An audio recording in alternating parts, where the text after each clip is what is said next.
কথায় বলে ঠেলায় না পড়লে বিড়াল গাছে ওঠে না। মমতা ব্যানার্জি তাই হয়েছে। কারণ মমতা ব্যানার্জি এখন বলছে সব দলকে যে জোট করো, জোটে এসো।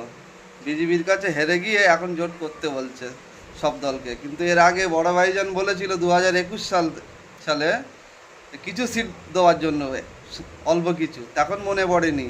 তখন একা সংখ্যাগরিষ্ঠ ছিল, আবভাবই আলাদা ছিল। এখন সব হেরে গিয়ে বিজেপির হাতে রাজ্যটা তুলে দিয়ে এখন বলছে জোট করো, জোট করো। আর জোট হয়?